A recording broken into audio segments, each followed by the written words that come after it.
It's 8:30. Time for Saturday Night Theatre.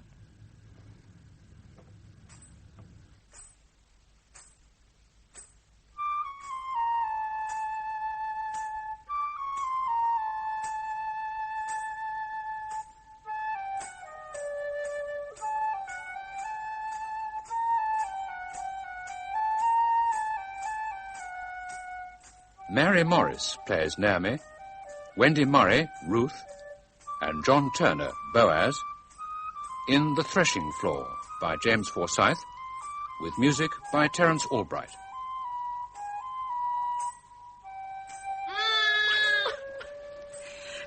Even the lamb does not want you to go. Girl, what did you say? I said even Emmanuel.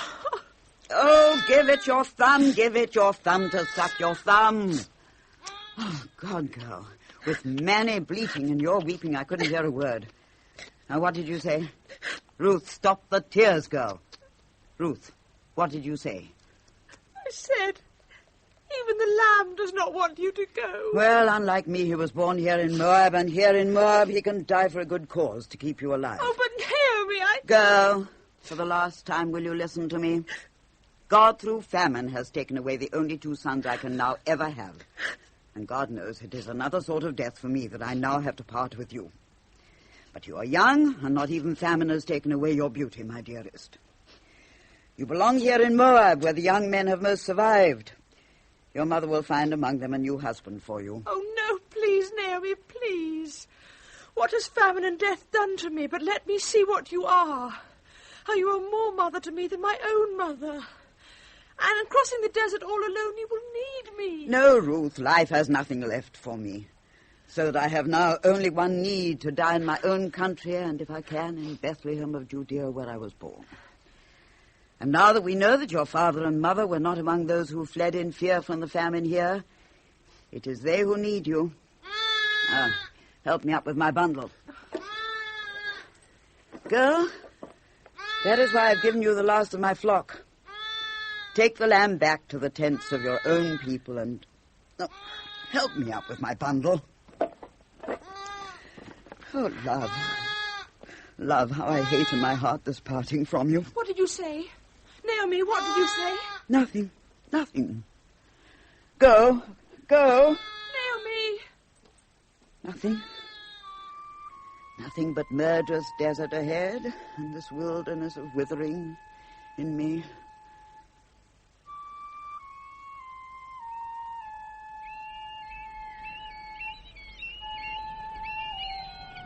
Look, Andres!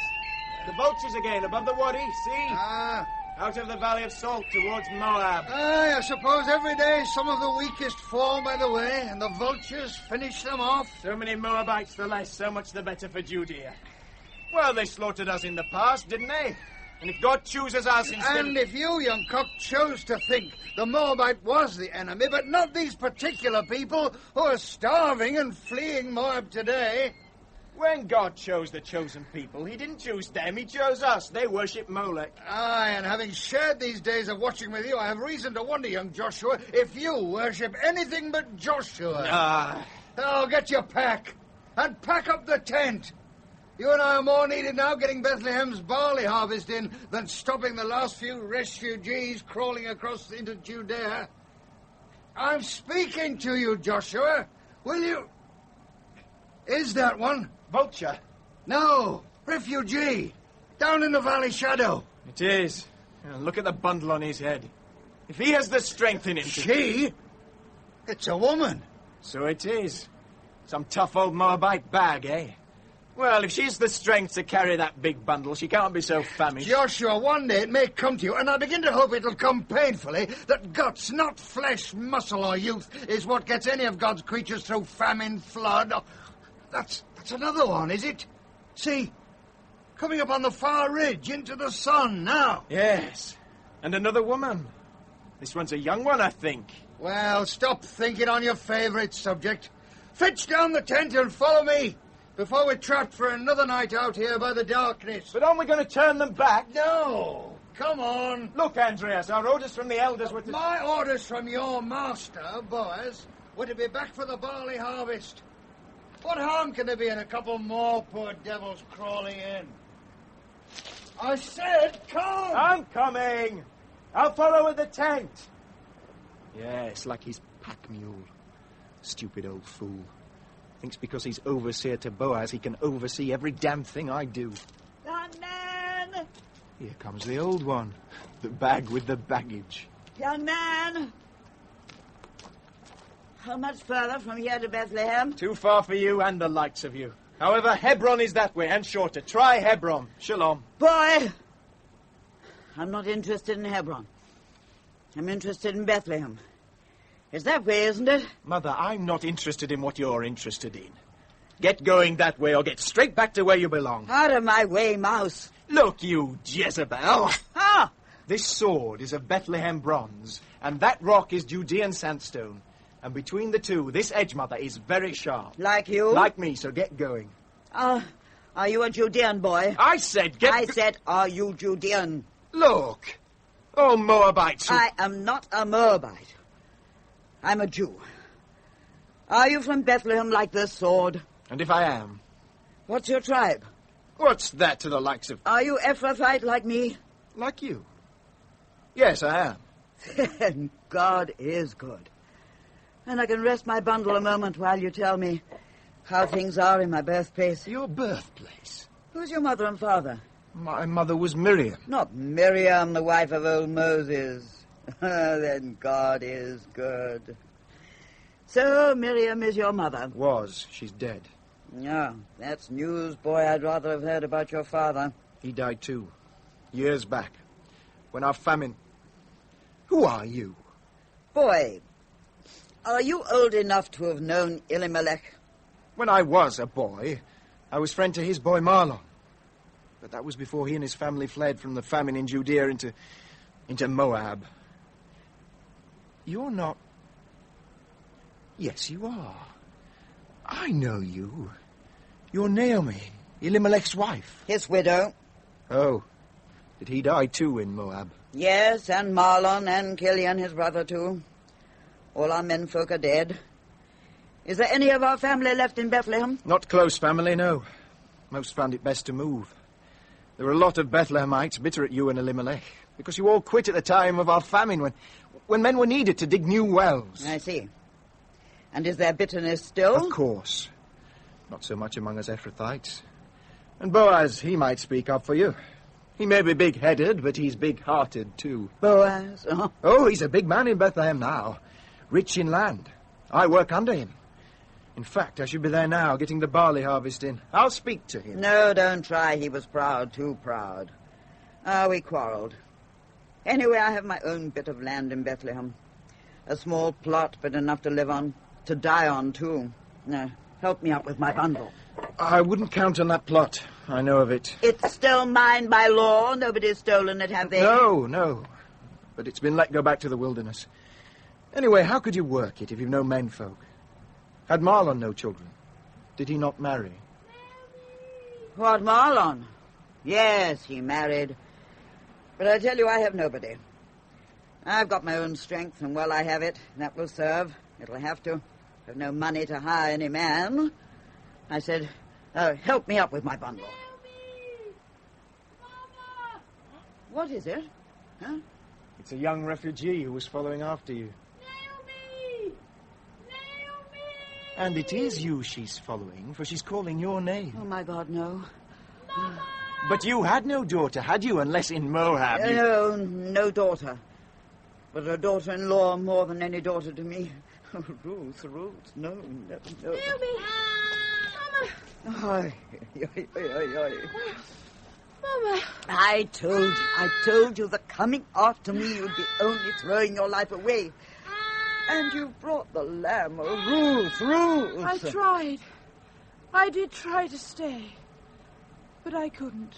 Not without you. Oh, God, clinging to me, you'll just end up as I am now, a woman withering her life away, without children, without family, without anybody to care or care for. I'll care for you. But you don't understand.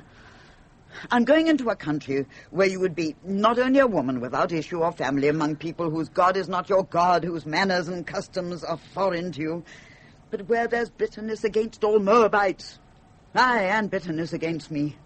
Don't you understand this? All I understand is that wherever you go, there I will go. Your people will be my people, your God my God. For I know now that nothing but death must part me from you. Oh, what can I do with you? Naomi, wife of Elimelech. Like this black lamb, this daughter-in-law. She's a Moabite, I take it. What of it? Put that creature down, it's mine. Ruth, tie his back legs tighter. And get your bundle up. I'm sorry, but as a Moabite, she can't go on into Bethlehem. She what? Officially not into Judea at all. No more Moabites fleeing from their famine to be allowed into our land. That's why I'm here, with this sword. And by God, with that sword, I'll see your throat slit rather than part with her. Leave off! God alive, did you not say you didn't want the girl to follow you? Not want. Did you not hear what she said? Not want? Look, you. Here's what I'll do. For you. For Miriam, my mother's sake. Before that sun slips behind your home hills and stops you right here till dawn, you go on alone. I'll even bring your bundle for you, but tomorrow, when my relief guard is due here. And I'll get the girl into Bethlehem for you, and without trouble. I have some influence with the elders. You do? I see. You want me to go on, but you don't want her to go on with me. Well, you're no Moabite, but I'd have to be there to get her into Bethlehem. I'm not free to go tonight, but I'll give her shelter. I can sleep in the open. Why do you look at me like that? Because, young Joshua, I knew your father, and perhaps son like father. Oh, for God's sake. Isn't she the widow of my dead friend Marlon? So? Where's your tent? Up there, behind the big rock. Where those thorn bushes are. All right. Lead on up. And let me look at it first. But Naomi... You be quiet. And do as I say. I said lead on. But Naomi, Listen, girl. When I get out of sight, release the lamb. It'll follow me. I'll create a hullabaloo about its escape and distract the boy's attention while you make off. You go as if you run away back towards Moab in despair. Yes. So when you get into the valley shadows, double back and make for that big stone, the one like a pillar of salt. Up here! Coming! Just getting my bundle up. Stay by the stone till it's dark and I come for you. Now, unhobble his legs. I know this young man. All he wants is roast lamb in his belly and you in his bed. He'll get neither. Coming! Aunt Ruth, I won't desert you. Not ever again. Now, run. Oh, little one. What? The lamb! A rabbit, man! Oh, no, look, she's gone. Oh, she's gone. Look, you fool, you frightened her off. She's run away back to Moab. Oh, quiet, woman. You've lost me the best daughter a woman ever had. Oh, for God's sake, get out of here, woman. Get out and take your damn bundle with you, too. Go on, dark or no dark.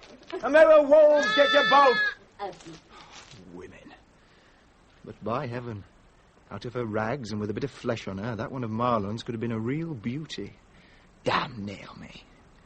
I'll make it bitter for her in Bethlehem, if she gets there. Beat, Joshua! Beat, the husk from the seed. Beat the grain till the chaff flies free, and the wind of the west. Joshua! Night wind from the sea can winnow the chaff, so the seed like... Oh, for Lord's sake, Joshua! Now what is it, old Andreas? Don't you old Andreas me. Fetch that other flail boy, and don't leave all this threshing to me. Even if I am twice as fit as you, young Joshua. I thought I was supposed to be winnowing. You were when you were doing anything. And you are when we've done this heap. Oh, what's this? Oh, this women. Yes, they're all coming in from the field. Oh, and look, on their way somebody's losing some hair. Somebody's harvesting fistfuls of hair. It'll be Mara. It is. And here they come. My God. Look who she has by the hair. Oh. This young raven. Well, that's a stranger, isn't it? Not to me. Joshua, Well. this should interest you. You did trespass and you had no right, Sarah. God save the crows. Look, quiet! Oh, God alive, look what you've done, Sarah. Look, get off that grain. Andreas, No, I said quiet. What's all this about? Didn't I set you all to cleaning up the far field? Yes, but this gypsy was there ahead of us. That's not true, Andres. Sari and I and the young men, too, were already Yes, there. the young men. She had those sheaves of barley from them. Oh, please, they gave the sheaves of barley to me. Yes, and for what? For what? Mara. Mara, hold your tongue. Now, Leah, look, what happened? And who is this young woman? We don't know. Look, I said quiet.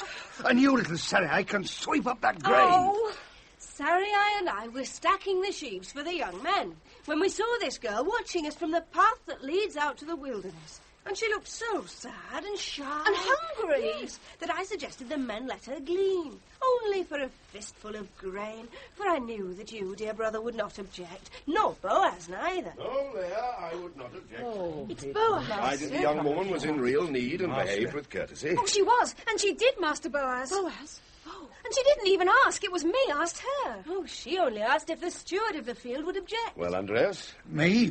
No objection, except that it's one more woman. The more welcome to me is one less in that contentious commodity. Who is she? An Arab, a nomad. No, she's a Moabite. Worse still. And she is the daughter by law of Elimelech's widow, Naomi. Worse and worse. Boaz, have you heard that Naomi is said to have come back here to Bethlehem? Yes, Mara, I've heard. So, this is the tigress's daughter-in-law. Master, what is your wish with her? If she's good, will we let her glean? The heads are heavy and rich. See? But Boaz, master, it would be unjust. Many poor women native to Bethlehem would rush at the opportunity to glean in your fields. I warn you, she'll cause trouble among the young men. Mara, beauty, which came also by nature to you, is nobody's choice. But it does fall to you how you choose to use it. A matter, Mara, of virtue. And Judith, as a matter of justice, you, who are so legally minded, should know that the virtuous stranger is a sacred care when in our midst. Dismiss the women, Andres. Joshua, too. I wish to know this stranger's virtue. Mine, Mara, you have cause to trust. Bah. Master. A young woman, there's no need to kneel before me. Look up. Oh, rise. You need have no fear from my household, neither you nor your husband. For Mahlon was too young to choose, as his father Elimelech certainly did, to desert his own tribe in our time of need, when our fight was famine. Master, my husband Mahlon is dead. Oh, in Moab? And his brother Kilian, too. Only Naomi survived. Being Naomi, it could be that she would survive the 7 plagues. But God rest Elimelech and his sons. What is your name? In your language, Master, which is now mine, my name is Ruth. In any language, a friendly name. Ruth, I asked to speak with you that you might do me a friendly favour. Aye, Master Boaz. I want further information about my kinswoman, Naomi.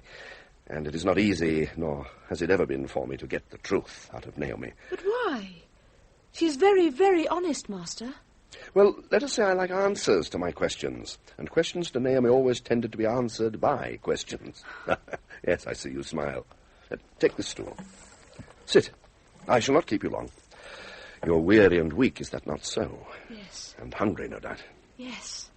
Is Naomi now in real need?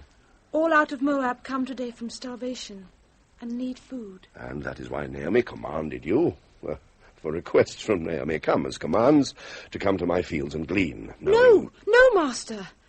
It was I who made the offer to go out and glean. But I had no knowledge that the field to which the woman and girl welcomed me was your field. I had reason to avoid any field of yours. Why? Is my reputation so forbidding? Why? When we crossed into Judah, Naomi and I, there was a man of your household who tried to separate me from her. But she tricked him, so that we were not separated. A man of my house? Well, he was here, now. Oh, Joshua. Yes, he was on guard on the border for a time.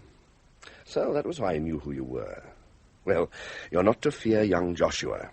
He is at present under my tutelage, to learn the husbandry of the soil, so that when he comes into his inheritance, it shall continue to be a well-tended vineyard. It could even be that Joshua thought it not the worst deprivation for you that you should be separated from such a domineering mother-in-law as Naomi. Her husband Elimelech was near to death here from the sheer exhaustion of living with her. Sir, you do offence to Naomi. She respected and adored Elimelech. And she has given me also reason to respect and to... And to adore her? Can one adore Naomi? Oh, you love her. Then you, Ruth, must have achieved an unusual capacity for loving. It would be my parents' hope in me. And it is my hope, Master, never to hate. May I go? No. Ruth, what means have Naomi and you to live upon? What I glean. Until such time as the plot of land she is now tilling yields some fruit. The plot which fell to her by Marlon's inheritance? Yes. By the east gate beyond the wall? Yes. Ah, I see. Has she any help to tend it? None but me. Were there no children to come with you out of Moab? Killian died early. Marlon and I were not blessed with children. You were not blessed with Marlon. I'm sorry. I do not wish to speak ill of the dead, but Marlon, when he left here, was a broken reed. Marlon was as good as he was weak. And God in Moab, as God here, is merciful. Master. And you are Ruth, in nature and name. Andreas! Master.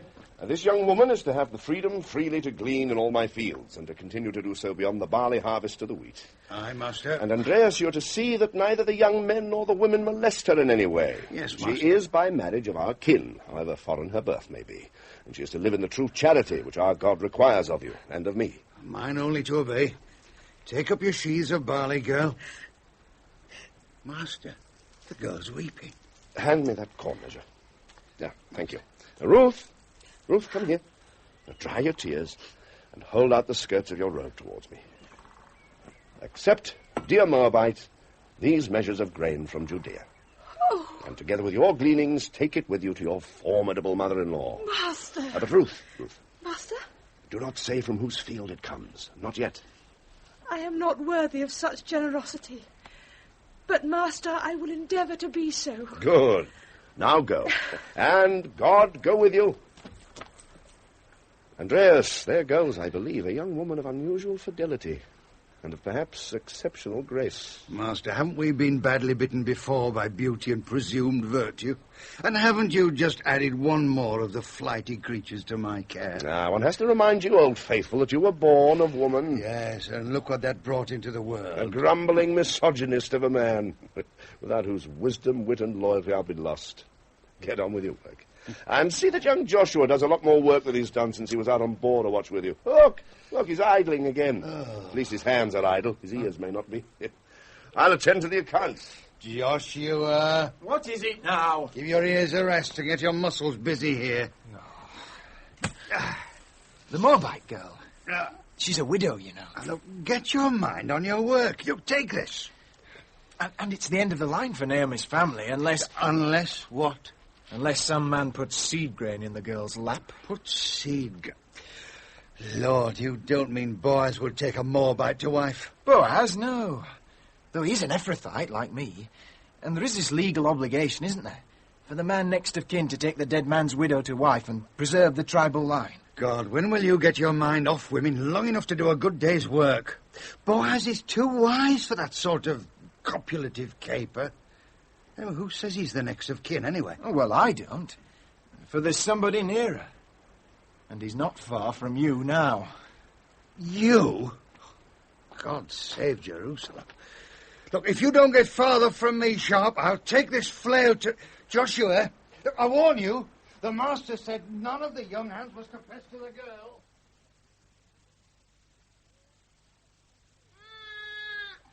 All right. I know your little belly's empty, but what's in this pot is for her, not for you. And if this time Ruth doesn't bring back enough to make a good porridge for us all, then tomorrow's supper could be lamb stew. Oh, I didn't mean that. Not yet. But this is the last of the milk, goat's milk. She kept it for you. And my belly's as empty as... Hello? Is this her back? Ruth? Is that... Oh, no. Naomi, isn't it? And if it is? Huh. So this is where you've pitched your tent. It's on my own land. You may not remember me. I may not want to. Mara, Rebecca's daughter. Aye. A bitter name she gave you. And from what I hear, it seems Rebecca had a bit of a profit in her to give you that name. What do you want? Your name was for trouble, Naomi. And you brought trouble back to Bethlehem, where there's enough of that particular trouble already. What trouble? I've done nothing since I got back here but sweat my guts out on this plot. Aye, and suffer a lot of silent scorn. And if you come to scorn at me, too, in my beggared state, then get this into your sleek head and use your loose tongue to spread it. I never deserted Bethlehem, and you refused to desert my Elimelech when he quit in the hope of saving his sons from starvation and death. And Jehovah didn't let him, did he? I'm not here to scorn at you. I'm here, Naomi, to warn you that if you don't want to stir up our people's feelings as violently as you're stirring that pot now, you'll take and keep your young refugee off Boaz Fields. Boaz Fields? So don't send her again, if you value the peace of Bethlehem. I send my Ruth on Boaz Field? Oh, don't put that face on it. You know why you sent her, and I do too. So don't send her again, but let her sweat out her right to be here on your own plot. Is that clear? What it has or hasn't to do with you, the Lord knows. But I did not send my Ruth onto Boaz Field. I don't believe you. If you are calling me well, a liar... she came, and she came again today. And if you're telling me you don't know where the girl's been, then you're Then you're telling me I'm a liar. Well, she's there now, and she's causing trouble. And I'm not having any Moabite bitch cast her scent on Boaz. Bitch! Did you use that word about my Ruth? I don't care what she's called. But I do. So get off my land, or I'll cripple you with this ladle. She's no right to the favour she's getting from him. Oh, whatever she's getting, by God, I'll give you the... She's a parasite, all the Moabites are. Yes, and you too, flying to wherever there's food to be found for your belly. It's all right. She's gone. Here, suckle my thumb. Boaz. Boaz favours my Ruth. Naomi. Mama. I'm here. Oh, there you are. Who was that woman who hurried away? Oh, someone I knew years ago. But what have you brought? More grain? Good. And see this wineskin? It's full. Of wine, hallelujah. No, goat's milk. Goat's manny, goat's milk again. God knows what will happen to you on Judgment Day when they separate the sheep from the goats. And a whole basket of grain. And more sheaves of barley, too. No, stop where you are. And let the last of the sun let me look at you. Yes, smile. For tonight, standing there, the gold of the sun on you, you look to me like the goddess of good fortune come to us at last. Oh, Naomi, I was so happy walking home tonight. Home? Can you call this hovel of a tent home? But there's food in the pot. Wherever you are is home to me. And wherever you're happy is heaven to me. But why were you especially happy coming home? I don't know. Just everything. Everything. I see. And as I came through a field of dry stubble, where the sun turned each stalk to a rod of red gold, I heard a new sort of music. Uh-huh. It's true. As my feet passed through the brittle stalks, I could hear them making a sound, dry and clear, that was like a dulcimer. May I wash my feet, then eat? No. Why not? Because I want to wash them for you. Oh. And why? Because I am perhaps even happier than you. Why is that, Mama? Because though you promised and kept your promise faithfully not to tell me who the master was who is letting you glean in his field, someone else has told me. Oh. And Ruth, you are now to promise me that you will go every day to nobody else's field but the field of Boaz. You promise? Of course. I know why you are so happy. Why? Why?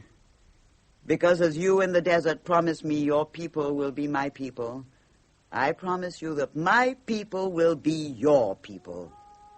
I don't understand. Don't try. Now to the washing of my gleaner's weary but musical feet. Come.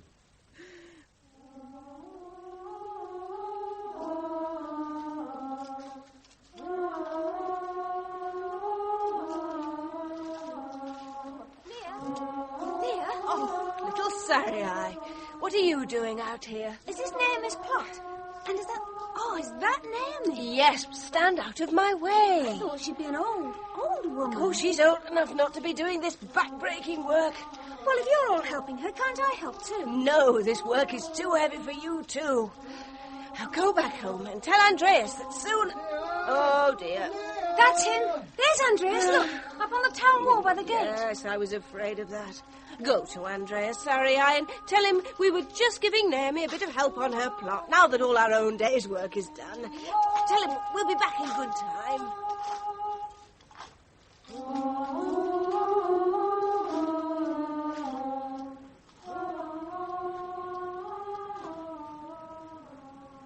Naomi, what, to tell her plot? Yes, but I know it's for Ruth they're doing it.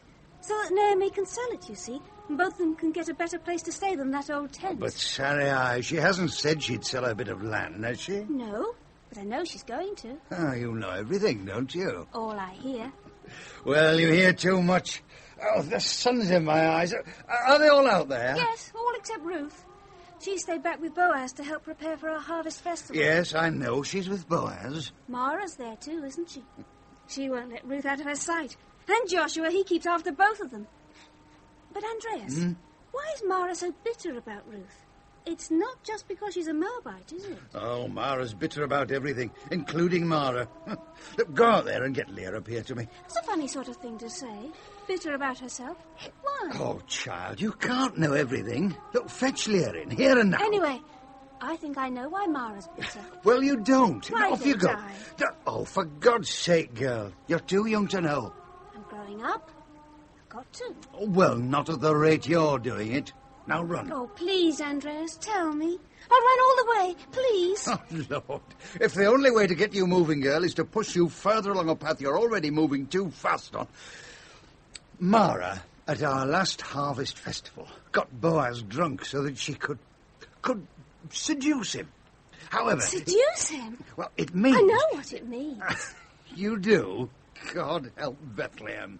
Now, run. It's all right. They're coming in now. You don't have to be so angry with me. Oh, all right. But, Andreas, it's not because Boaz is like you that he's never taken any woman to wife, is it? What do you mean, like me? Well, you don't like any women, do you? Look, Sparrow, like Boaz, I'd love to find myself loving a woman if I could see one worth loving.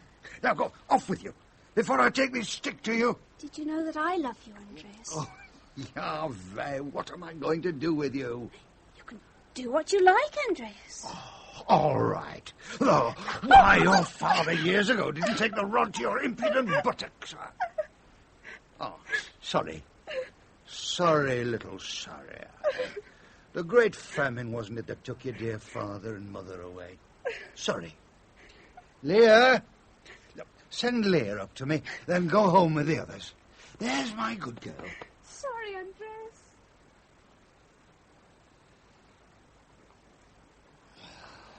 Look, Andreas, the sun's almost down. And I'm not leaving here till I know if I have to go down there to her tent and deal with Naomi.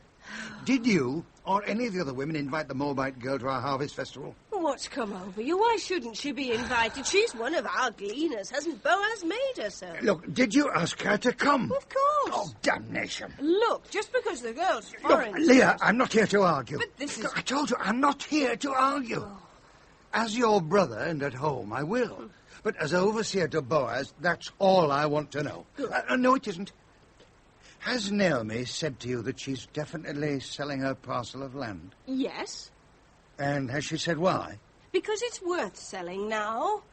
Go and see for yourself in broad daylight what she, with sheer sweat and determination, has done. We'd only helped her for the odd hour and for Ruth's sake. All right. She's a fine girl and a good worker, too. It's what Naomi's up to that's worrying me. Oh. Now, dear sister, hasn't it dawned on you that once Naomi puts that plot of land up for sale, whatever man is Ephrathite and nearest in kin has not only prior right to purchase the plot, but also has the obligation to take her dead son Mahlon's widow to wife? Ruth? Her daughter-in-law, yes. Because Naomi only holds the plot in trust for her son. And as next of kin, Boaz... Oh, but that would be wonderful. If Boaz were next of kin nearest to Mahlon. But he is, isn't he? All the other near relatives went north and none have come back, have they? There's one young pigeon come back to roost because of his inheritance. Oh, no. Yes, Joshua. Oh. I've checked it with our mother. But, Andreas, Joshua couldn't afford to buy any land. Joshua has traded on Boaz's big-heartedness to raise a loan. For what purpose, only God knows. But maybe now I can guess. I'll get Naomi to raise the price. No, Leah, I forbid you to get mixed up in this. Leave it to me. You like young Ruth, don't you? We'll love the girl, all of us. Well, not Mara. But for reasons quite unlike Mara, you will, to keep the peace and help me persuade Ruth that it would be wrong for her to attend this harvest festival. But that's hateful. It is necessary, and it is an order from your overseer. Shalom, dear sister. I must go down and face the tigress in her den. Oh, dear God, we must find some way. Psst, what? Oh, heavens, sorry, you young scamp. Were you listening? Did you hear all that? All of what Andreas said to me? Yes, but I know something Andreas doesn't know. I heard it from Salome. Don't you worry, Leah. Us women won't let this happen. Us women? Oh, sorry, But what is it Andreas doesn't know?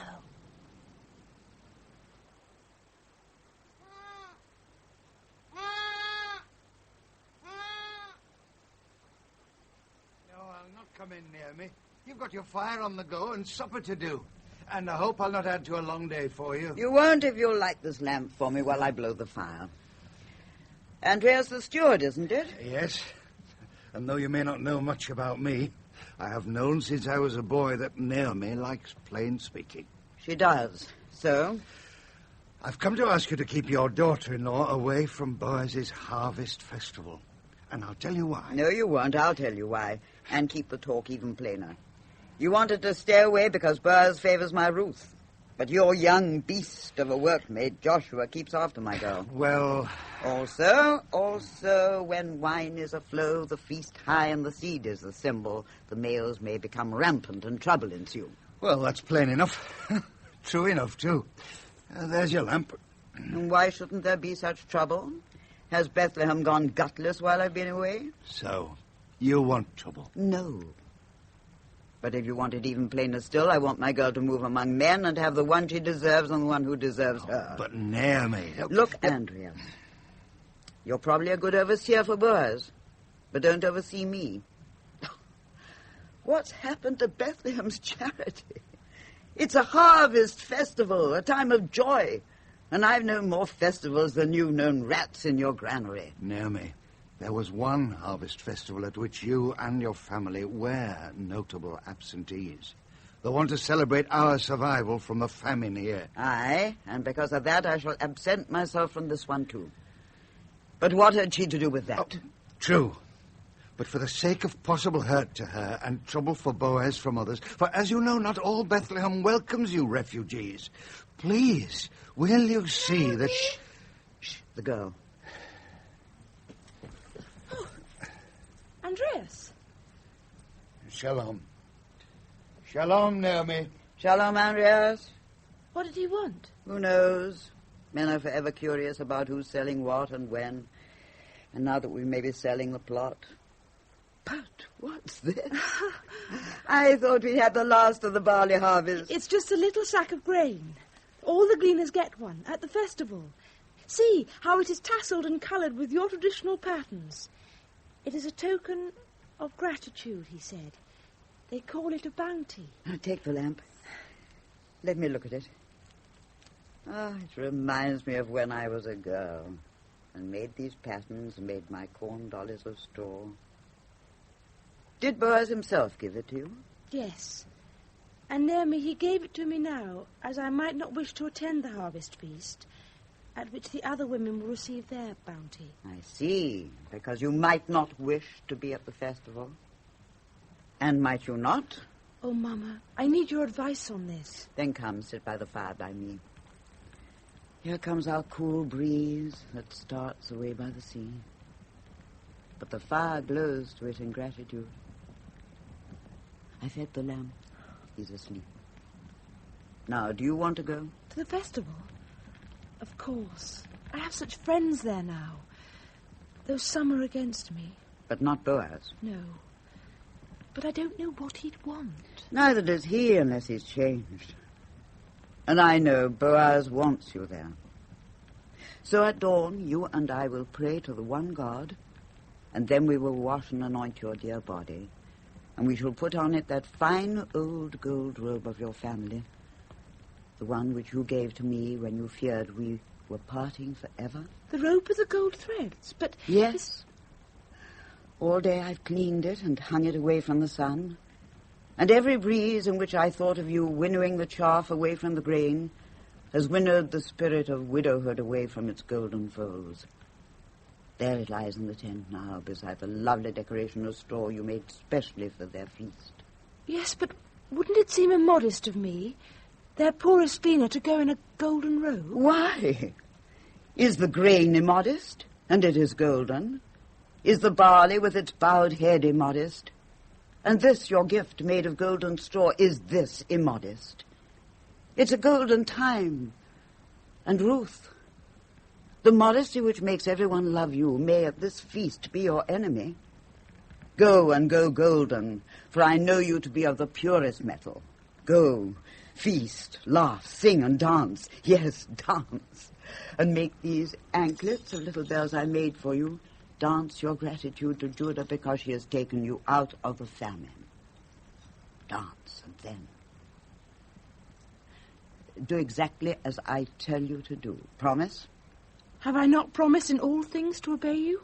When the men will have eaten their fill and drunken deeply, as they are obliged to do, and have lain down, as they will, by the heap of the new grain, the master Boaz sleeping alone, then gently go you in and onto the threshing floor and lay you down at Boaz's feet. Oh, but... Shh, child, I said, listen.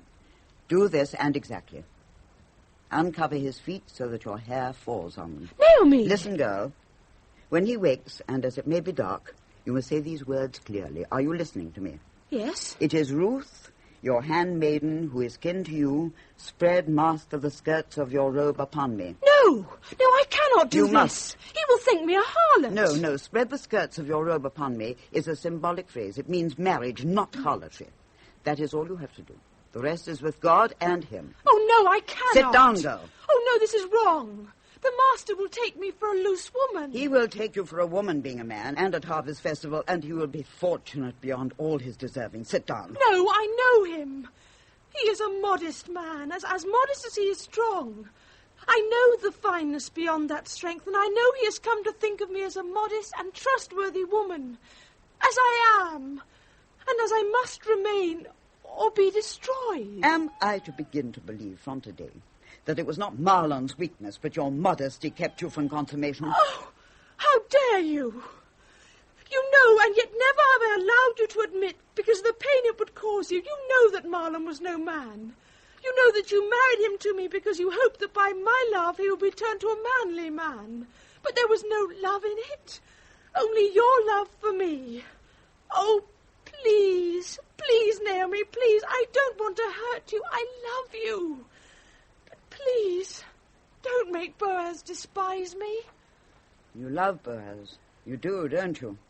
Oh, yes. And he loves you, doesn't he? But why do I ask? The women all know it. The women told me. And now when God has shown me the way to open the gates of great fortune for you, me, our tribe, our family, oh, Ruth, do you want to deny me the life that is life and condemn me to die withered, shrunken? Oh, no. But you don't know him as I... Girl, have you ever, except in the case of my sad son, ever had to distrust my judgment? Have you? No. And have you not sworn to me that where I lead, you will follow, that my God will be your God, my people your people? Answer me. Yes. Then, my darling, do as I say. Oh, it may seem to you that you are the lamb led to the slaughter, and yes, in a way you will be the victim. Darling, you will die a little death, the death of your modesty. But that is a birth and beginning on the way to new life, new fruitfulness. And I shall not be the withered stump of our line like some burned-out tree on a horizon beyond which neither of us go, but the living trunk, the live support on which will climb up the new vine, the true vine. For there is pure truth in you.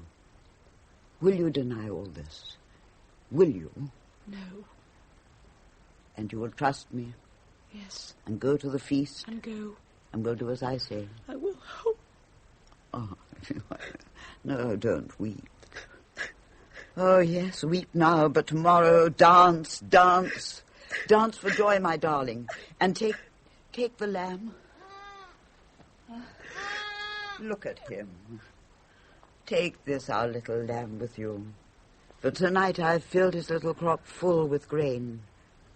For tomorrow he is the chosen one, pure enough for sacrifice. Oh, no. Aye, take him. Comfort him. For tomorrow our little Manny must be our gift to the festival feast. Please, no. It is the custom and it is life that others die for the living. Come you in now. For you must eat and you must sleep if you are to be fit for the festival. Come you in. Oh, God, the one God, must this be? Out of love's seed must there grow the hard rods of hatred? Ruth. No, Lord, no. For this little lamb and me, be the shepherd. For we no longer know the path or the pasture, the right or the wrong, in this strange country to which we are come.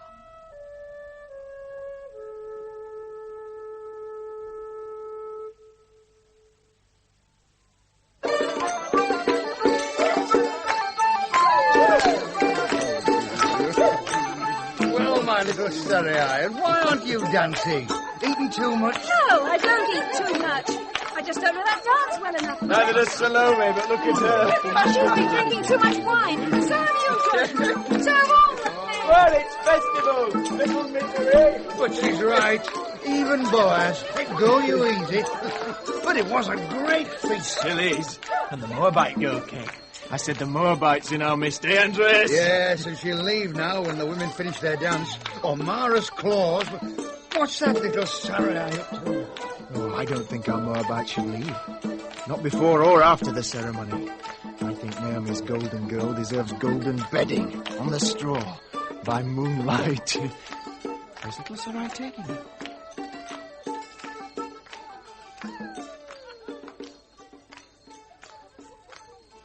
Yes, you should have put it here, Ruth, on the threshing floor itself. Here, by a heap of grain where the other women have put theirs. Yes, that's right. Let it lie there. It's the best of them all.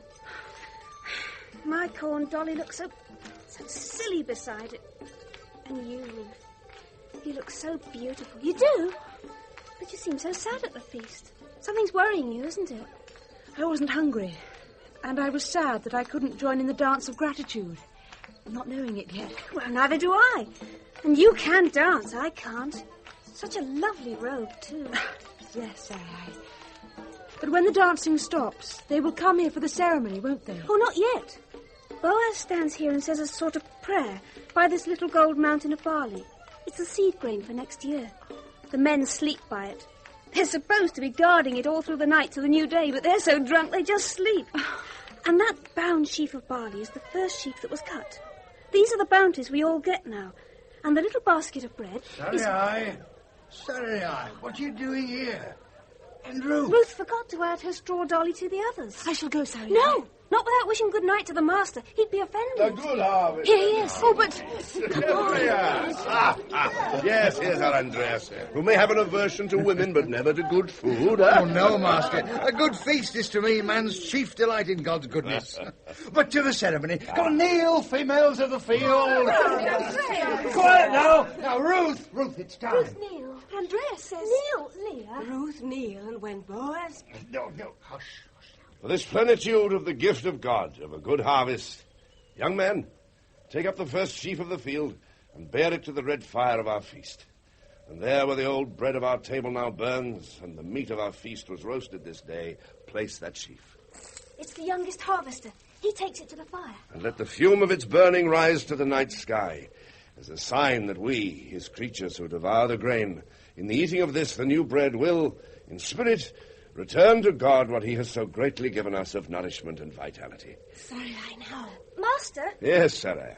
Ruth must leave us now. What is this? And she was sad, Master, that she could not show her gratitude to you in our dance. And Master Naomi also wanted to show her gratitude. Naomi? And had asked Ruth that she dance before you. A Moabite dance. No, Not at our festival. Why not, Mara? If this is her custom and this is the way of Naomi showing her gratitude too, then let her dance now. Salome, play. Yes, Master. Oh, no, not now. Yes, you must. He wants you to. Please, Ruth. The master has asked you. Dance for him.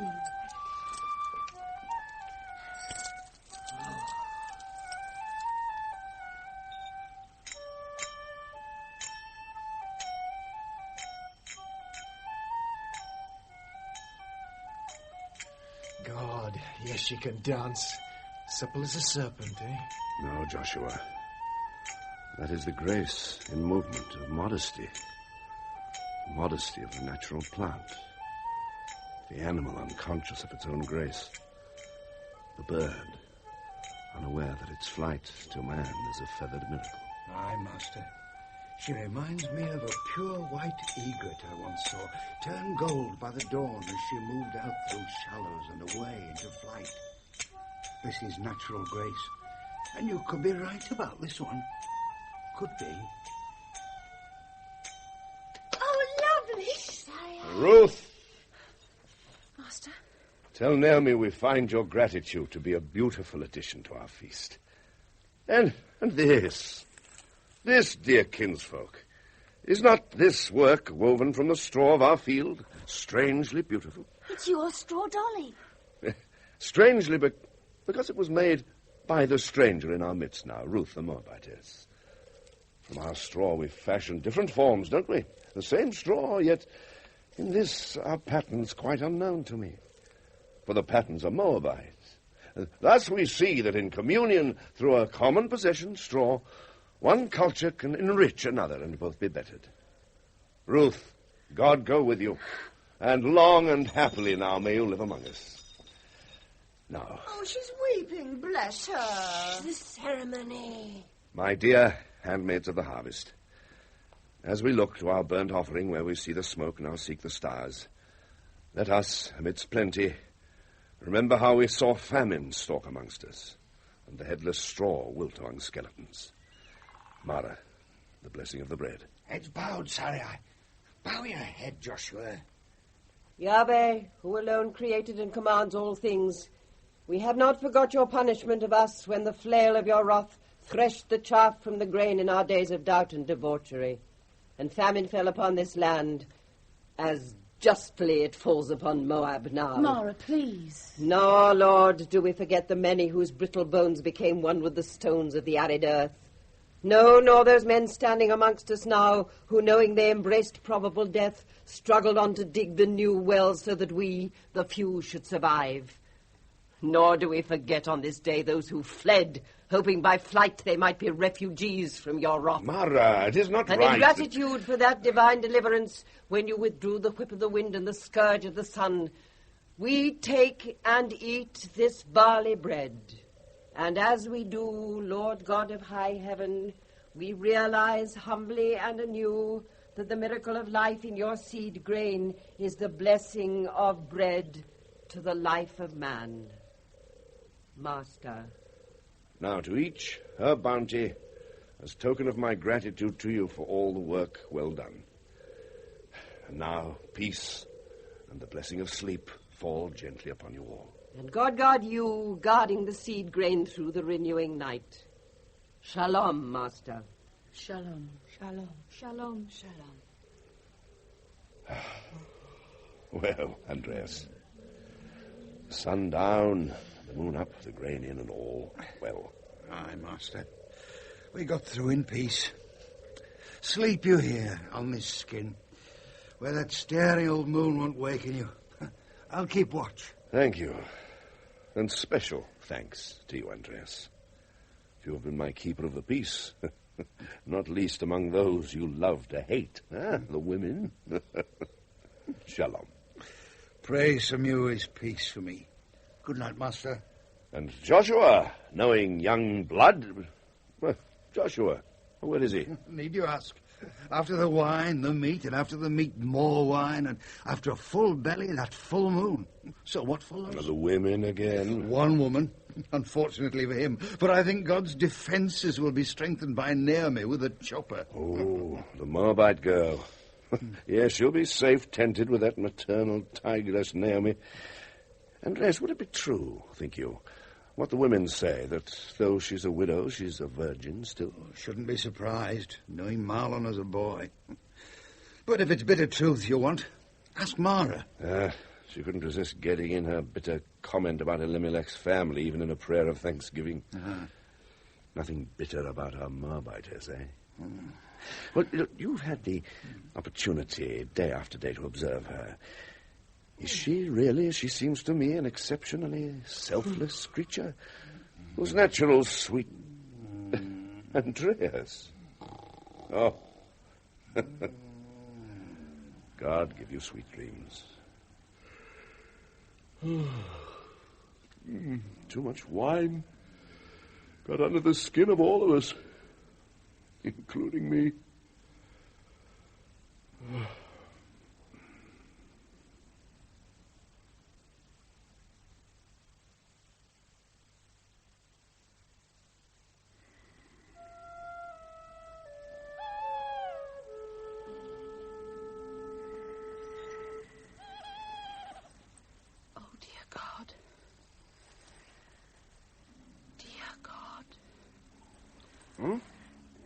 Who?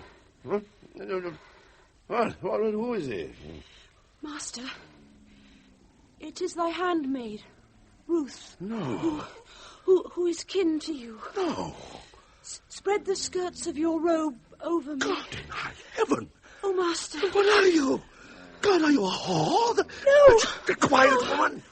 That you who accepted our charity, you who pretended such modesty. Oh, please, let me go. No, you will not forever shame this house by running wailing through Bethlehem. God above, in Moab is Moloch, your god, a beast, a serpent. Oh, Naomi! Woman, look at me.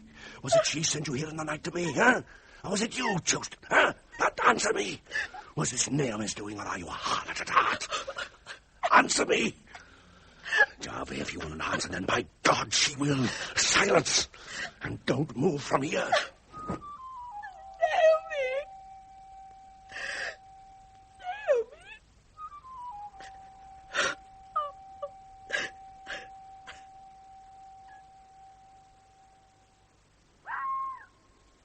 Hey!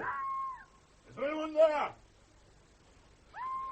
I said, is there anyone there? Why, who wants to know? Woman, come out here. I want a word with you. If it's you again. Oh, it's Boaz, isn't it? Come into the light, woman. Light? Oh, the moon. That woman, is it? I have a name. Yes, and you're living up to it. Why, what do you want, rousing me from my straw? I want, quite simply, to know if it was you who sent the Moabite Ruth to be at my feet. And if I did? Woman, did you instruct your daughter-in-law? Yes, I did. What of it? I want you, bored, to collect your young harlot, to strike your tent, and to be bag and baggage well beyond Bethlehem by daylight. You... Yes! Before all Bethlehem, in disgust, drives not only you, but all Moab outside of our city, and we have civil strife on our hands because of you. Bored, you say, and harlot? Woman, don't bandy words with me. You were trouble before you went. You've been trouble since you came back, and now... Yes, by God, now I will be trouble. For call me what you like, but to call her harlot... I told you... Silence! Yes, I had trouble before I went, and it was man-made by my man. I suffered trouble where I went, and it was man-made, Marlon. And I've had trouble here because I've had to work myself like 10 men on a plot that no man would tell. And tonight, one drunken man of yours comes here bringing trouble. Now you... Drunken man? Yes, Joshua, who you are responsible for. And now you come, whose trouble is your own troubled self. And where is she, whose pure nature you are prepared to desecrate with the word harlot? Joshua came here. I asked you a question, man. Where is my daughter-in-law? On my threshing floor, weeping for shame. For what? What have you done to her? Nothing. Poor man. Poor rich man. You should be weeping for what you've not done. Not claim the greatest of all riches to men, a lovely and loving woman who I know to be of the purest spirit of fidelity. Yes, and a virgin, too. And fool. She adores you. Harlot. But yes, I'll come and collect her, for I never want to be ever in my life again without her. Let me get my clothes. Now, wait. Well, you sent her, but was she willing to... She was sent weeping, protesting against it, pleading with me not to do what might offend you, because she said she knew the fineness of your character. Let me get my clothes. No. Naomi, you cannot play women's games with me. But for God's sake, why did you try to play with this young woman's affections? Because I know her, and her great modesty, and her pent-up passion, and I know you, knew your nature since a boy. Aye, and why the trapped passion comes out in you only in anger, righteous anger, because of a mother I knew, girl with girl, who destroyed your trust of women. And knowing what I do, I saw you as a gift for each other, from heaven. Knowing, too, that barriers had to be broken, maybe violently. Naomi, you may be wiser than I am. You're certainly more cunning. Ruth, she says of you that you're honest. Too honest for most. Be honest with me. Did you not see this as a way to feather your own nest? To come back into the fold and be attached firmly to a family and not unrich? Of course. Why not? It means fortune beyond riches for you. For me, I'm old. I'm poor now. And I'm lonely except for her. And I love my land here, always have, even in exile. In flight? No, I did not flee. Elimelech fled. I went from here as Ruth went tonight to you, weeping. And I've returned, not because I want to fill my empty belly with Bethlehem's food, but, oh, God, I had an old woman's dream of her sweet belly filled with a child worthy of her and worthy of you, who would be the new life and not leave me the dying end of a dying line. Is this, Naomi, not women's tears, used cunningly on one who you know to be all too vulnerable to a mother's tears? Woman, how dare you raise your hand to me? My hand, my hand. How dare you presume the wrath of God to be in man's hands only? Out of my way. Naomi! Joshua! Joshua? Naomi! You old liar, she's not... Oh, Master. She's not there. Who's not there? The Moabite bitch. Huh? Ah! Not where? Not where, you hear? Let me up. The threshing floor. Why, was Andreas there? Answer me, man. Andreas, yes. He said no woman was there. Said I was drunk, but searched the place for you. Master! Oh, Joshua, for God's sake. Sorry, Master. You had too much wine. Andreas, is my Ruth not over there with you? No. Didn't she come home? Sorry, Andreas!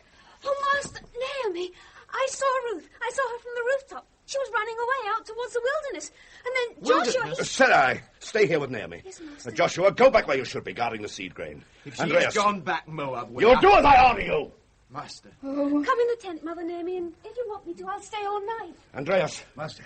Andreas, she has to be found. Tonight? Yes, and while the moon is high. Rouse the younger men. Then join me out at the far field's edge. Quickly, man. By the path that leads to the wilderness. Master. Oh, women, Lord. Sarai, I told you Yes, that... but she wants me to go, because I know where Ruth has often gone to pray when she's been miserable. This way's the quickest. But there are snakes I there. know snakes and how to handle them. Come.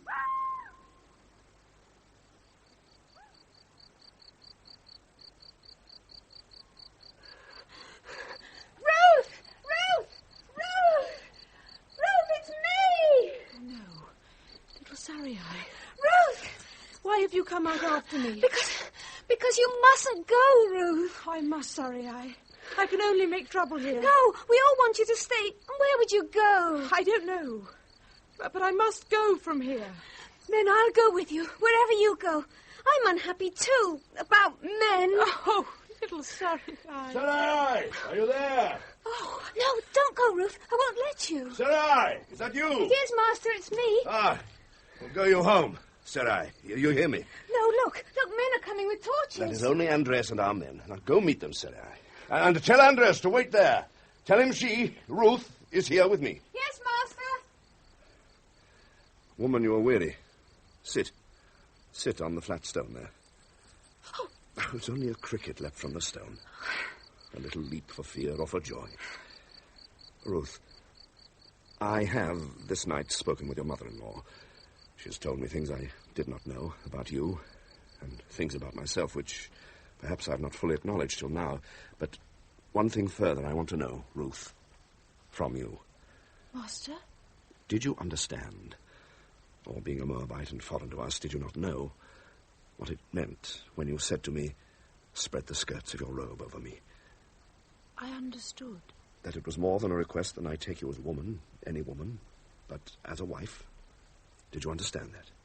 Naomi told me so. Then, knowing from others, and from her too, of your great commitment of fidelity to Naomi, was this simply said by you to me in that commitment? Do you understand? Was it her wish alone? No. Your wish also? Beyond my highest hopes.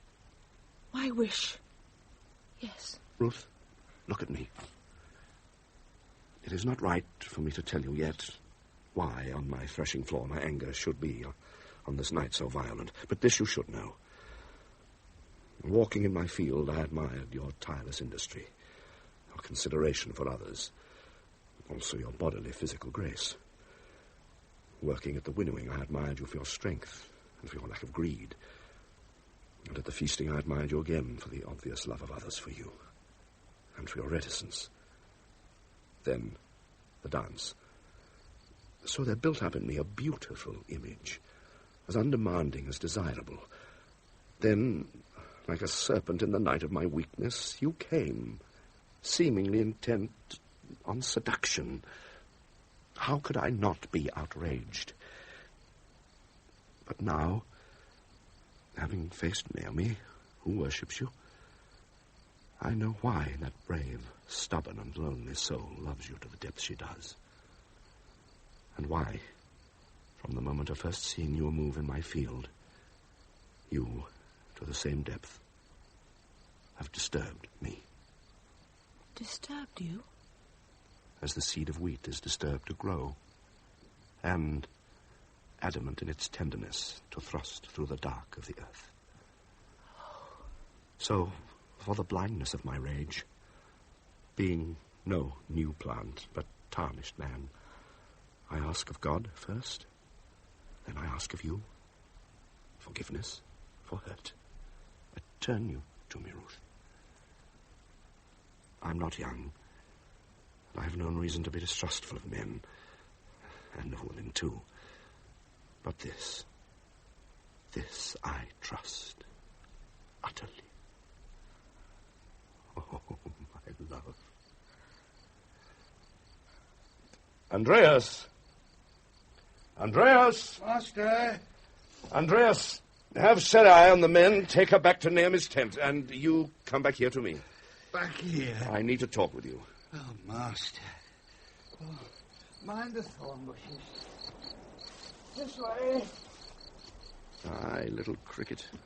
Little brother Judean. Life begins to be just a jump ahead of me.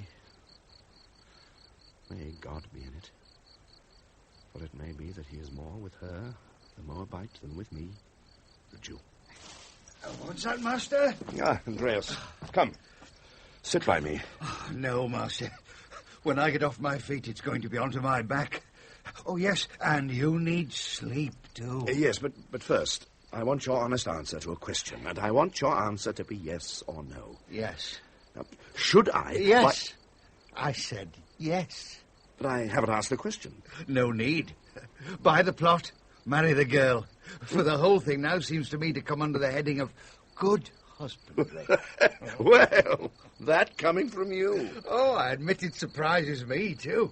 But when the milk and honey of the promised land promises you pure milk and pure honey, who am I to doubt God and providence? Anything else? No, except sleep. Then action. Because a piece of this promised land is, for me, still full of thorny thickets. Lead on.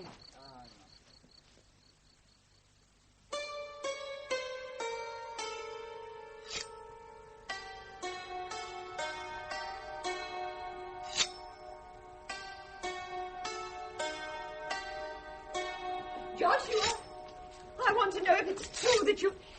Joshua, will you listen to me and stop sharpening that sickle as though you meant to draw blood? Joshua. Joshua? Oh, Boaz.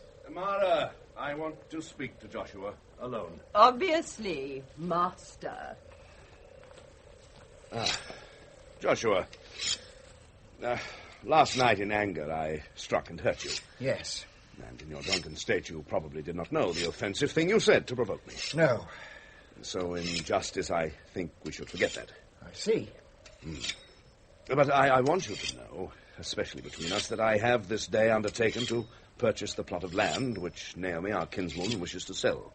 But, Master, surely you are aware by now that the right to bid for that plot first falls upon me, as being nearer in kindred to Marlon and so nearer to Ruth than you. That is why I'm talking to you. But as both Naomi and I know, you have not the means either to buy her plot or to offer her the place in a household where she can see out her days in comfort, for she and Ruth will not be parted, nor should they be. And the more especially as I understand you to be engaged in the purchase of another plot to increase your inheritance. What other plot? The parcel of land, for the purchase of which you are borrowing from me. That was for Naomi's plot. Well, you told me it was for a plot wrongly owned by a foreigner, an alien to Israel. And it is, as its ownership rests with a Moabite and is managed on trust by Naomi. Besides, Master, it had never occurred to me that you would be interested. That at your age you would want to take on the condition attached to such a sale. Condition?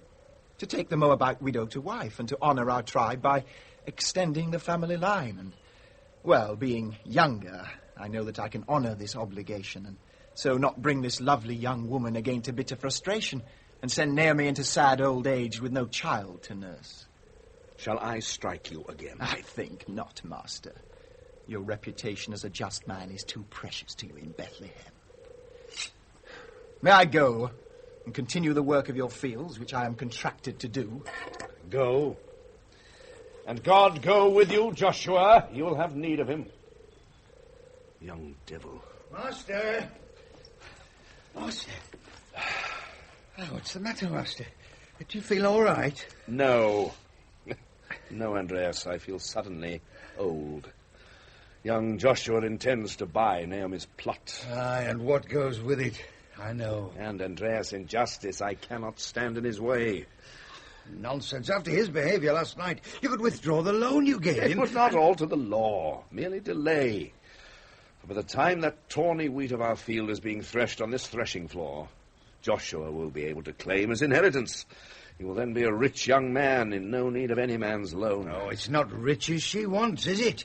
She wants you. Aye, praise God. There would be no justice in it. According to the law, there would be. And there would be no law if we did not uphold it. I will not break the law. So what will you do? I don't know. Andreas. Oh, Leah, look, I'm busy with the master, can't you see? No, we heard. We? Master, we were coming to see you, but hearing your voices, we Salome, stopped inside. Salome. And then we thought we'd... Let Judith explain. For, Master, we know from Naomi and Ruth... Look, Leah, I told you not to meddle in this. Let her say what she has to say. Andreas, you know that Joshua's father and his family hated Elimelech. Well, you don't like women's gossip, I know, but a bit of gossip picked up by me, by Salome, about Joshua's inheritance could be good news for the master. It led Sarai to guide Judith and me to go to old Nathan. Oh, no, Nathan, the scribe? Yes, Master, because knowing your respect for the law... But, Judith, it is not just respect. Think of our recent and terrible history. All this human suffering our fathers have seen would not have come on us had they not broken every law of the laws of Moses. It is not therefore for me or Ruth or any one person to put his or her human happiness first and break the law. All right, Master. Let's see if she has something to say that will save me breaking Joshua's neck to save you from breaking the law. Yes. We found with old Nathan that our old Moses... Joshua's father? ...had old Nathan inscribed for him a document before he died. And old Nathan made a copy and kept it. Aye, and broke the law so doing, probably. That Judith? Judith's going to read it. And this is the copy. I will only read you the parts which apply. The possession of my vineyards to pass to my son Joshua, always provided that he let no member or members of the family of Elimelech pitch their tent on any land of his, nor be a party with any member of Elimelech's family to any contract whatsoever.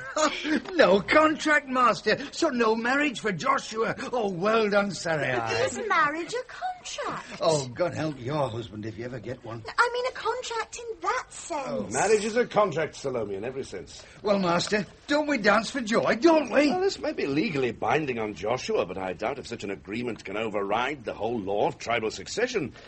Judith, did old Nathan... Here comes Joshua. Mara, look. Andreas, we want to know what is going... Oh, Master. What is it? Why are you all looking at me like that? Because it seems, young dog, you've tried to bury a bone old Nathan dug up. Old Nathan? If that old devil's... He has. I warned him. No, you offered him money, which he refused. Probably money you loaned him, Master. Joshua, I see you already know what this document contains as the will of your father. So? So, not only did you keep the true reasons from me for the loan I agreed to give you, but this... What have you to say? Well? Well, Joshua? I loved the woman. Like wine, perhaps, it went to my head. Was it wrong to want to give the woman I loved the sort of life I wanted for her? The life you wanted for yourself. Naomi's plot, the girl, and the big vineyard, too. Andreas. Well, Joshua, you say you love Ruth. I do. Very well. Though you have twice deceived me, and now I think you deceive yourself, I will not now withdraw the loan I offered you for the purpose you propose to put it to, the purchase of Naomi's small plot. Because if this is what you choose to do, and I can tell the elders at the gate so, then it is proof enough for me that you do love Ruth the Moabite, for by taking her to wife, it is obvious now that you are prepared to let your rich inheritance go, and to live humbly by the sweat of your brow on Naomi's little plot with Ruth. And this is what you choose to do, is it? Is it, Joshua? Is it? Well, is it, Joshua? God damn you all. And you, Master. You may know more of law than I do, but I know more of the lawyers, and they know that in 9 months' time I'll be the master of more riches than you. And my right in this is bigger than any agreement my fool of a father made. And I'll fight for that right. Out of my way, slave! Oh, he'll fight, will he? Master, what will you do? I will go now, Judith, to the elders at the gate. I will put all the facts and factors before them, and I will abide by their verdict under the law, whatever that verdict may be. Then, Master, may I come too? Why, you little Sarah. Because the law says, doesn't it, not to vex the stranger, nor afflict the widow. And I know, when others didn't, how Joshua afflicted Ruth. Then dress yourself more properly and come with me. Andreas, see to things here. But if I'm not home by noon, come to the gate. Oh, Andreas, what do you think? Oh, think? I don't. I pray. For only God knows if that young hothead can still sway some of the elders. Not like our master, who, God help him, is incorruptible. I'm going to see old Nathan myself. He's one of the elders. He's not corruptible either. But God knows, maybe I can be when pushed to it. Oh, Judith, come. Naomi must know about this. Salome? Where did Mara go? Wait for me.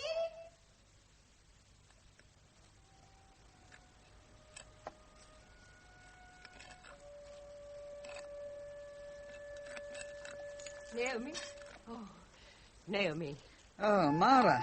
Dressed for the kill? What do you want? Our women. Are they here? Out there, and not just idling, Mara, like you. They're out there on my plot helping Ruth tidy it up. Instead of sitting around in their Sabbath, best biting their nails. Have you any news? No. And Joshua? Is he out there? I thought that was who you were after. No, I don't know where Joshua is. But if he drops down dead wherever he is, that's a spot specially blessed to me. Oh, why don't you go and get the bitterness out of your system, Mara, by giving Joshua a run for his money? In the end, it should be money worthwhile, and money's worthwhile to you. I didn't come here for insult. Oh, the insult's extra and free. But this wine is for the workers, and here they come now, in from the fields. Now, stand aside. Any news? From the gate? Yes. No. No news yet. They've all worked so hard, Naomi. Even Salome. Oh, one way to keep our minds off the worry we all share. Well, here is a pot of wine and some barley bread. Ruth, share it round. Ruth, what is it? It's someone coming. Little Sarai. And she's not running. Oh, little Sarai not running, then it can't be good news. Sarai? Ruth, Naomi, I'm sorry. Sorry? Yes, I got sent away from the gate for interrupting. Oh, girl, you made my heart stop. But you mean they haven't decided yet? Not when I came away, and I only interrupted because the elders were so slow. I tried to be patient, I did, Ruth, but they got angry and Andrea sent me away. Oh, don't cry, Sarai. Was Joshua there? Yes, he is now. I wanted to help. Yeah, but Sarai, did you get any idea how it was going? Oh, they like Boaz, and you can see they don't trust Joshua. But then they'd always say, the law is the law. The law is the law, as if that meant anything. It means Joshua comes before Boaz. Well, if the worst comes to the worst in wedding and bedding, at least Joshua, unlike Marlon... Hold your tongue, Look, Salome. it's Boaz. Boaz himself is coming. Boaz. Yes, it's him, and alone. Ruth, come to me, darling. Naomi. Oh, Ruth, he's moving slowly, even for Boaz. But his head's held high. Have you ever seen it anything else? Well, I'd be running to Ruth if the news was... Naomi. Ruth. This day, at the gate, in the presence of the elders of Bethlehem, the law of Moses was upheld. In that Joshua, by offending that law in his affliction of this stranger in our midst, has forfeited his rights of kinship with her. And it has been decided, witnessed, and made proper in law, that I shall be possessed of your plot of land and of my dear one. Oh, give me the hug! We won!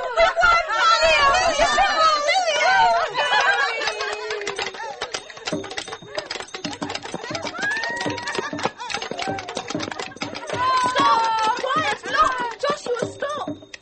Joshua? Where? And Andreas leading him like a beast to the slaughter. Look! Why? Why here? And there's a crowd following them. They've come from the gate. Why? Andreas? Master, in respect of the ingratitude of Joshua here, for all you've done for him in the years with you, the elders have insisted that I now see all the old formalities fulfilled, or else Joshua be punished for their neglect. Formalities? Yes, you know. Ruth. Yes, Andreas? As the widow in the case who has been, well, passed over, or in legal language spurned by the man who was next in kinship to you, you are required now, by our law, to remove from him the one sandal off his foot. Of Joshua? Yes, Ruth. Do so. Take off his shoe. But... Do it. It's a custom. That's all. Yes. And he is named Shoeless and Limps from now on. Give the sandal to Naomi. And now, Ruth, you're required to send him shamed away by publicly spitting on him. On Joshua? Yes, on me. It's just a symbolic gesture of scorn. But I feel no scorn. Only pity. And he has not spurned me. Just do as we say, Ruth. Master, to whom my obedience now must be, must I do this thing? Must I, a foreigner who has found such favour amongst you, yes, even from Joshua a sort of favour, must I now soil myself and your people by such a gesture of hate? Is it your will? It's the law. It's the law. Master, is it your will that I do this? Do, my Ruth, as God wills in you. My will henceforth will always be tempered by the grace of your modesty. Go with God, Joshua. Joshua, go. Yes.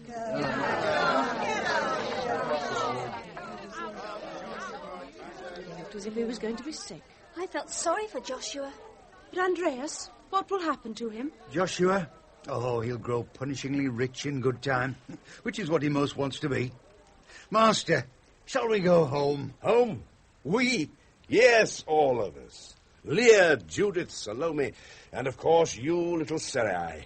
Hurry home and begin to prepare a place for the new mistress of our household and of my heart.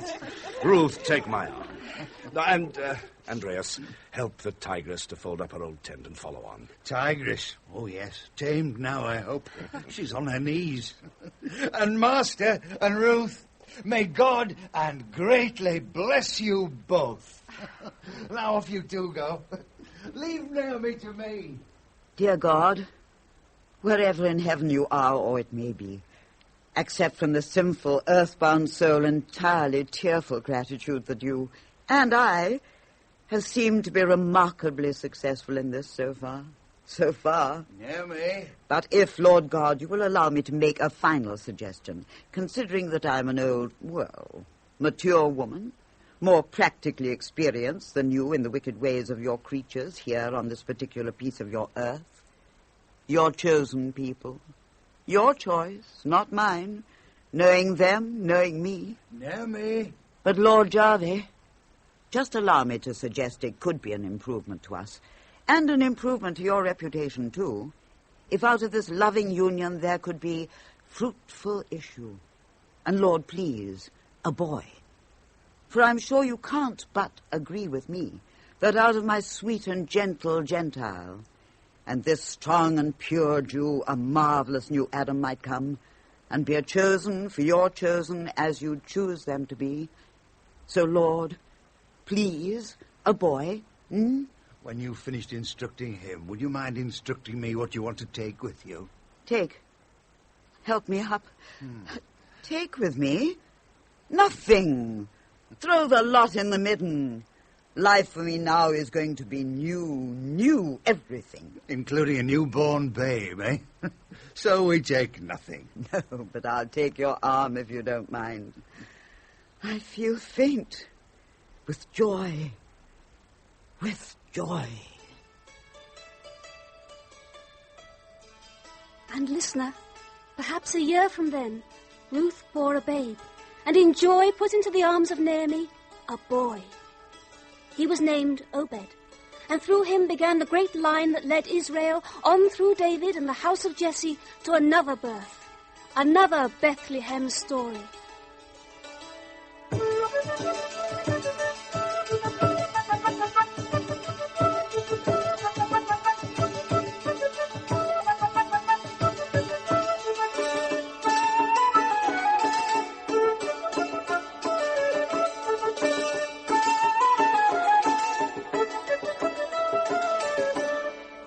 Morris played Naomi, John Turner, Boaz, and Wendy Murray, Ruth, in The Threshing Floor by James Forsyth. Andreas was played by Ronald Herdman, Joshua by Gary Cady, Mara, Pauline Letts, Leah, Rosalind Adams, Judith, Teresa Stretfield, Salome, Francis Jeter, and Sarai, Jill Lidstone. The music was composed by Terence Albright and played by Brenda Dykes, flute, John Leach, dulcimer, and John Mitchell, percussion. The Threshing Floor was directed by Ian Cottrell.